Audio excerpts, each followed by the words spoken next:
இன்னைக்கு அரசு கலை மற்றும் அறிவியல் கல்லூரியில 96 கல்லூரிக்கு கல்லூரி முதல்வரே இல்லை.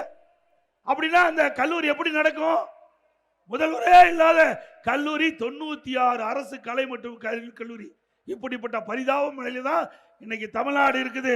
அது மட்டும் இல்ல, சிறுபான்மையினர் நடத்த பள்ளி கல்லூரியில போதிய ஆசிரியர் நியமிப்பதற்கு இந்த அரசாங்கம் அனுமதி கொடுக்கல.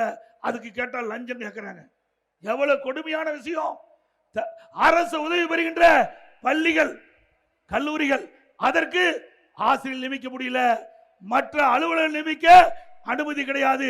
இப்படிப்பட்ட அவலங்களை தமிழகத்திலே நிலவை கொண்டு கிடப்பதை நாம் எண்ணி பார்க்க வேண்டும்.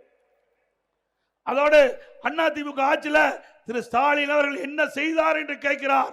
திரு ஸ்டாலின் அவர்களே, அனைத்து இந்திய அண்ணா திராவிட முன்னேற்ற கழக ஆட்சியில் நாங்கள் செய்த சாதனை, ஒரே ஆண்டில் 11 அரசு மருத்துவக் கல்லூரி, 11 அரசு மருத்துவக் கல்லூரி மருத்துவமனை கொண்டாந்தோம்.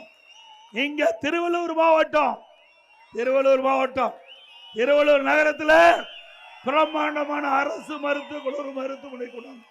400 கோடி மக்களை சந்திக்கின்ற பொழுது நெஞ்சை நிமிர்த்தி சந்திக்கிறோம். நாங்கள் என்ன திட்டத்தை கொண்டு வந்தோம் மக்களிடத்திலே குறிப்பிடுகிறோம். உங்களால் இப்படி ஒரு பெரிய திட்டத்தையாவது கொண்டு வர முடிஞ்சதா? 10 ஆண்டு 2011 2021 வரை அம்மா இருக்கும்போது 6 மருத்துவக் கல்லூரி மருத்துவமனை. இன்றைக்கு அண்ணா நான் முதலமைச்சர் இருந்த காலகட்டம் அம்மாவுடைய அரசு ஒரே ஆண்டில் 11 அரசு மருத்துவக் கல்லூரி மருத்துவமனை.